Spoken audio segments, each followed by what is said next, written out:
네, 뉴스 신세계. 오늘도 헬마우스 임경빈 작가와 함께합니다. 어서 오세요. 안녕하세요. 자, 헌재가요. 네. 윤 대통령 측이 자꾸 거부하니까 수치. 네. 송달로 간주하겠다. 뭐 이런 거는 굉장한 의지를 표명한 거죠. 예. 어떻게 보면 이제 탄핵 심판에 있어서 이제 시간 끌기 하는 거를 차단하겠다라는 의지를 보여준 걸로 해석할 수 있을 것 같은데요. 지금 내란 피의자 윤석열 씨가 이제 계속해서 탄핵 심판과 관련된 서류를 받지 않는, 그러니까 수령을 거부하는 상황에 대해서 헌법재판소가 오늘 결단을 내렸습니다. 이거는 이미 이제 보냈기 때문에, 발송을 했기 때문에 정상적으로 도달한 걸로, 송달된 것으로 간주를 하고 재판을 이어가겠다라고 이제 결정을 했습니다. 천재현 헌재 부공보관이 오늘 기자들 앞에 섰는데, 대통령에 대한 서류를 형사소송법과 민사소송법의 규정에 따라서 지난 19일에 발송 송달을 실시했다. 그러니까 발송함으로써 이미 송달된 것으로 친다. 뭐 이런 얘기가 되겠습니다.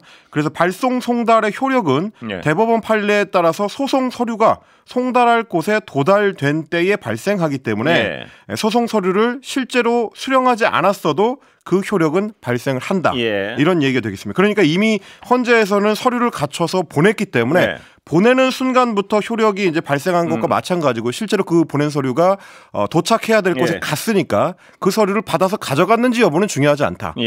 송달됐기 때문에 효력 발생했고 곧 재판을 진행한다라는 얘기가 되겠습니다. 이미 이제 19일에 헌재가 문서들을 보냈습니다. 탄핵 심판 관련된 접수 통지서가 들어있고요. 답변 요구서가 있고, 준비 절차를 회부하는 결정서가 들어있고, 그리고 기일 통지서, 이건 이제 27일로 잡혀 있습니다. 그리고 준비 명령 등등 각종 서류를 이미 우편으로 윤석열 대통령의 관저로 발송한 상태고, 20일에 관저에 도달을 했는데 대통령 경호처에서 계속해서 이제 수취를 거부하는 방식. 그래서 뭐 이제 표현에 따라서는 이제 수취인 불명 상태 뭐 이렇게 표현하기도 하던데요. 그래서 헌재 입장에서 봤을 때는 서류가 관저에 이미 도착을 했기 때문에 윤석열 피의자한테 도달된 걸로, 송달한 것으로 간주하는 결정을 이제 재판관들끼리 모여서 회의를 통해서 결정을 한 겁니다. 그리고 이제 헌재가 윤 대통령한테 요구한 답변 시한은 송달일로부터 7일 이내이기 때문에 27일까지 답변서를 제출해야 되는데, 답변서를 제출하든 안 하든 관계없이 심판은 진행이 된다. 이런 게 되겠습니다. 헌재 이걸 보면은 탄핵 심판 시간 끌기 하지 마라. 헌재 입장은 분명하다. 이런 어떤 분명한 의지의 표명인 것도 같은데요. 그렇습니다. 원칙을 지금 강조하는 거죠. 지금 속보 들어온 거 보면 헌재 6명 전원이, 헌법재판관 전원이 이런 발송 송달에 동의했다. 이 얘기는 다시 말해서 정영식 재판관, 그러니까 윤 대통령이 지명했고 이번 주심 맡은 이분도 동의했다 이건데, 그럼 다시 미뤄봐서 헌재의 어떤 결심은 단호한 것 같습니다. 보면 빨리빨리 진행하겠다. 그렇습니다. 법에 따라서. 속도를 내는 데 있어서는 이제 헌법재판관 지금 현재 6명이 모두 같은 의지를 갖고 있는 걸로 보이고요.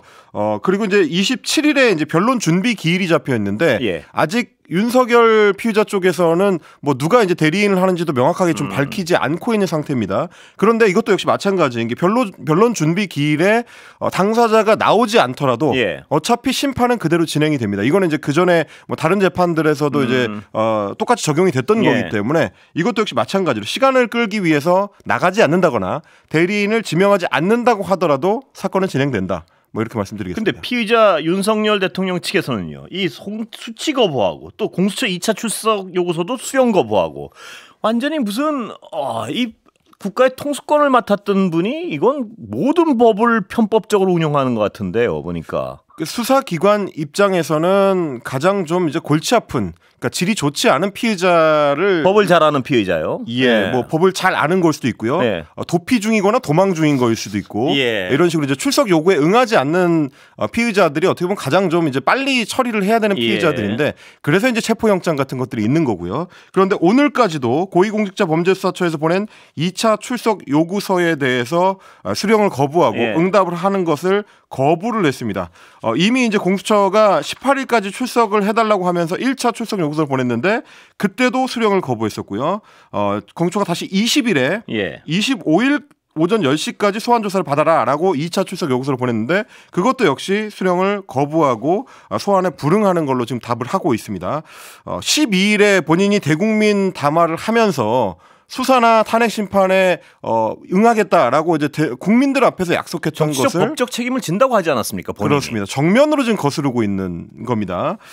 통상 이렇게 되면 이제 수사기관들은 이게 이제 정당한 사유가 없이 소환에 불응하고 있는 상태이기 때문에 그럴 경우에는 보통 이제 2번 내지 3번 정도 소환 요구서를 보냈다가 출석 요구를 보냈다가 이제 그게 안 되면 소환 조사가 안 되면 체포영장을 그렇죠? 이제 청구를 하거든요. 물론 이제 긴급 체포를 하는 방법도 있긴 한데 지금 경호처가 여전히 좀 강경한 상황에서는 이제 긴급 체포를 시도했을 때는 혹시나 충돌이 일어날 가능성도 있기 때문에 긴급 체포까지는 이제 시도하지 않고 아마도 체포 영장을 청구하는 수순으로 갈 가능성이 높아 보입니다.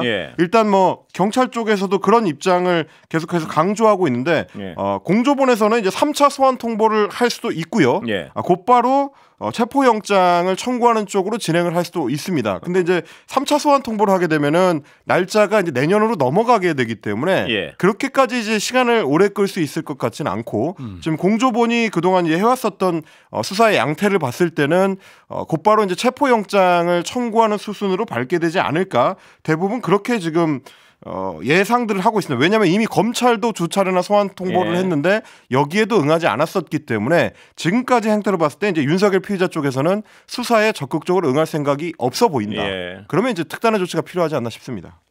영장 시점이 언제쯤 될 것으로 예상이 나오고 있습니까 지금? 그거는 좀 불투명한데요. 그렇죠? 왜냐하면 이제 그 국회와 이제 정부에서 진행되고 있는 공방, 특히 이제 특검을 어떻게 할 것이냐. 이미 내란 특검법은 국회 본회의를 통과해서 정부로 넘어가 있는 상태인데 이걸 두고 이제 언제 특검법을 발의할 것이냐. 이게 지금 공방 중인 상황이라서 그 상황을 같이 지켜보면서 경찰에서도 움직임을 좀 보일 걸로 보입니다. 그런데 황당한 어떤 오늘 소식이 하나 들어와 있는데 윤석열 피의자 측에서는요.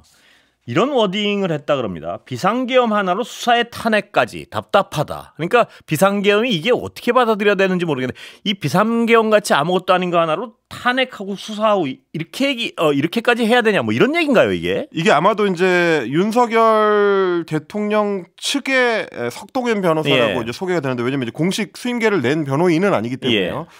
이제 40년직이라는 그 석동현 친구죠, 변호사의 친구 아직까진.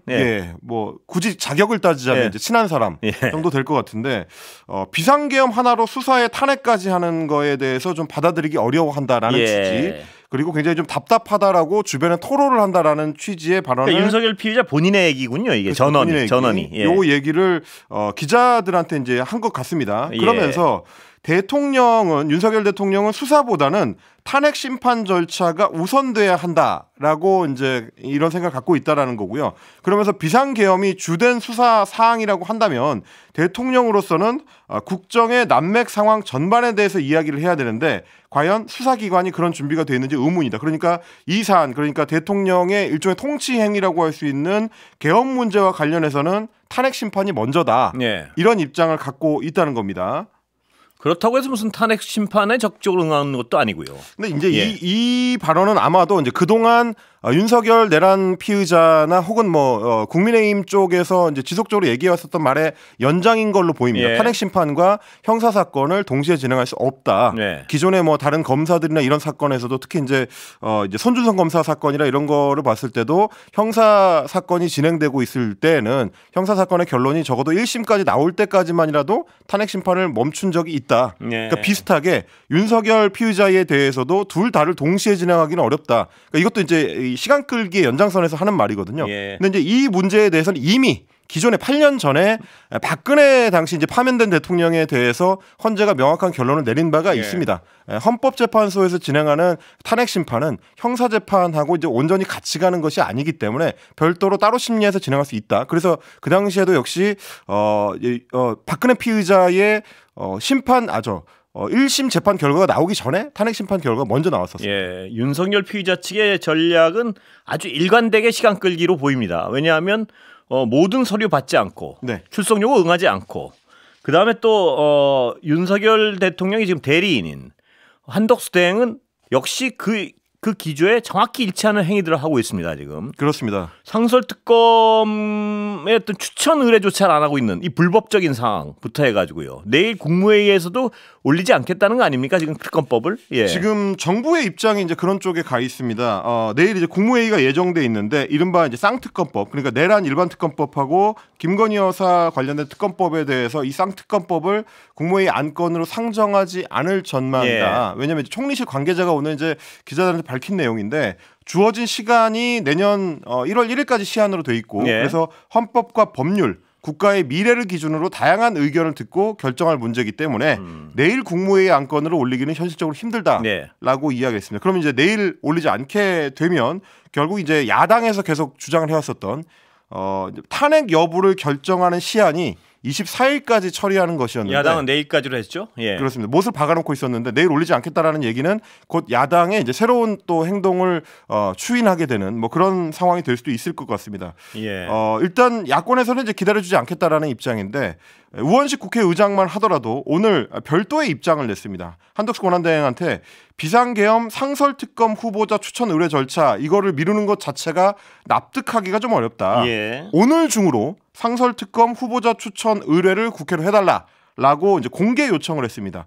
이건 이제 법령상으로 봤을 때 상설특검법에서는 국회가 통지를 하게 되면 대통령은 지체 없이입니다. 예. 그렇습니다. 법에 이제 그렇게 적혀 있습니다. 예. 지체 없이 상설특검 후보 추천을 의뢰를 해야 되고 거기에 선택권이나 재량권은 없다. 네. 그러니까 한덕수 권한대행은 오늘 중으로 상설특검 후보자 추천 의뢰 의무를 이행하기 바란다라고 했는데 이미 상설특검법안이 넘어간 지 2주가 됐고요. 예. 그리고 이제 뭐 한덕수 총리가 권한대행직을 수행하고 있는지도 열흘이 됐는데 여전히 상설특검에 대해서 아무런 조치를 취하지 않고 있는 것 자체가 법을 현재도 위반하고 있는 것이다. 예. 이게 지금 국회의 공식 입장인 겁니다. 국회 공식 입장이고 제가 어떤 몇몇 학자들 헌법학자한테 취재해 보니까 같은 의견이에요. 뭐냐면 지금까지 2주 열흘 이렇게 상설특검 추천 의뢰를 하지 않는 것 자체는 이미 위법적인 상황으로 접어들었다. 그러니까 그렇습니다. 법을 어기고 있는 상황인데요. 특검 자체에 대해서는 뭐 더 어떤 아직 시간이 있으니까 이런 핑계를 댈 수 있는데 이 상설특검 추천 의뢰를 안 한 것 자체는 핑계가 없는데 이런 짓을 하고 있어요 지금. 그렇습니다. 예. 뭐 굉장히 좀 기괴한 상황인데요. 예. 법을 집행하는 게 본인들의 이제 존재 이유인 행정부에서 법령에 적혀 있는 내용을 수행을 하지 않고 시간을 끈다. 그러니까 불법을 저지른다라는 것 자체가 굉장히 좀 이례적인 정권이다. 그렇습니다. 뭐 이런 생각을 할 수밖에 없는 거고요. 다름 아니라 검찰총장 출신의 법률가 출신의 대통령이 세운 그 정권에서 이렇게까지 법을 무시할 수가 있나라는 그렇습니다. 생각이 좀 듭니다. 어쨌든 민주당에서는 한덕수 총리 탄핵에 대한 데드라인을 내일로 이미 정해놨었기 때문에요. 만약에 내란 상설 특검에 대한 추천 의뢰를 하지 않거나 혹은 내란 특검 그리고 김건희 특검법을 공포하지 않거나 혹은 헌법재판관 임명과 관련해서도 정확한 입장을 밝히지 않을 경우에는 탄핵 소추안을 추진하겠다. 이미 이렇게 밝혀놓고 있는 상태입니다. 그리고 이제 뭐 여당 쪽에서는 이 사람이 지금 이제 한덕수 총리가 이제 권한대행직을 수행하고 있기 때문에 대통령에 준해서 야당에서 탄핵을 하려면 국무총리의 기준이 아니라 대통령의 기준선, 탄핵 기준선인 의원 200명의 찬성표가 필요하다. 이렇게 주장을 하고 있는데 여당 측 주장이죠. 그렇습니다. 권성동 원내대표가 오늘 아침에도 밝힌 내용입니다. 권한대행으로서 직무집행의 책임을 묻기 위한 어떤 탄핵 소추안을 발의를 하려면 재적의원 3분의 2의 동의가 필요한 대통령 탄핵 소추 절차를 밟아야 된다 이렇게 주장을 했는데 여기에 대해서 일단 입법조사처가 오늘 보고서를 냈습니다. 국회 김한규 의원실의 질의에 대한 답변인데 대통령 권한대행이 권한대행 취임 이전에 총리로서 직무를 수행했을 경우에 그 직무와 관련된 탄핵 사유가 발생했을 경우에는 국무총리에 대한 탄핵안 발의가 되는 거고 의결 요건 역시 마찬가지로 국무총리에 대한 탄핵 의결 요건이 적용된다. 그러니까 151명의 의결 정족수만 채우면 탄핵이 가능하다라는 얘기가 이제 되는 겁니다. 민주당 단독으로 충분히 탄핵 가능하다. 이 얘기죠, 그러니까? 그렇습니다. 일단 입법조사처에서는 그렇게 상황을 밝히고 있고요. 민주당에서도 이번에 이제 한덕수 총리에 대한 탄핵안 내용을 기존에 뭐 좀 넓혀 잡았던 탄핵안이 아니고 좀 좁혀 잡아서 총리 시절에 그러니까 이 위법한 계엄령을 이제 그 결정하는 그 과정에서 있었던 위법한 국무회의 여기에 이제 참석했었던 거를 일종의 이제 내란 공범 내지 내란 동조 행위로 보고 탄핵하는 방안을 추진을 하고 있기 때문에 이 입법조사처의 입장까지도 이제 고려해서 그런 어떤 그 결정을 한 걸로 좀 보입니다. 그리고요 오늘 중요한 소식 중에 하나가 전직 노상원 내란뿐 아니라 외환도 분명히 어떤 고려를 했다. 뭐 이 얘기는 뭡니까 이게? 소위 이제 노상원 수첩이 발견이 되고 그 수사기관의 수사가 이루어지면서 관련된 내용들이 많이 보도가 되고 있는데요.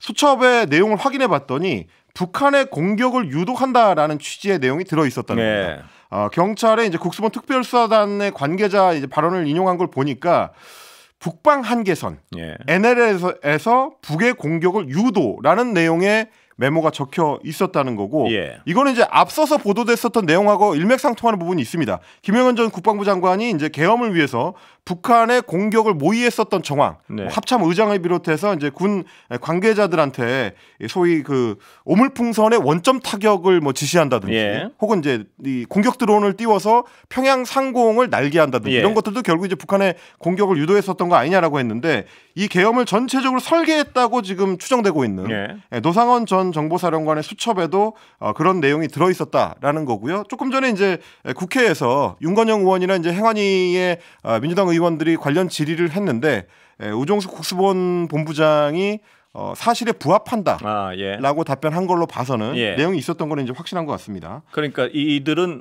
내란죄, 그러니까 국회 입법 권능을 마비시켜서 어떤 국정을 더 강화하고 장악하고 또 북한을 자극해서 공격을 유도하고 이건 외환죄에 해당하고요. 그렇습니다. 밖에서부터 환란을 불러오는 범죄죠. 이런 건 우리 헌법 역사에 없지 않았습니까? 아직까지 한 번도. 발생하면 안 되는 일이고요. 뭐 기존 같으면은 뭐 소위 이제 총풍 사건 같은 걸 떠올리실 수 있는 그때는 분들이 대통령이 그걸 한 건 아니었던 걸로. 그렇습니다. 뭐 그때 당시에 이제 안기부라든지 이런 인사들 중심으로 있었던 문제이긴 합니다만 지금은 대통령과 국방부 장관 그리고 이제 내란 세력이 주동이 돼서 여러 가지 방식으로 국가의 혼란을 일으키기 위해서 이런 외환까지도 이제 고려했다. 이런 상황이라서 조금 꼼꼼한 수사가 이제 필요할 것 같고요. 정말 자신들의 어떤 정치적 이익을 위해서 전쟁을 일으키려 그랬다는 거 아니겠습니까 지금? 그렇습니다.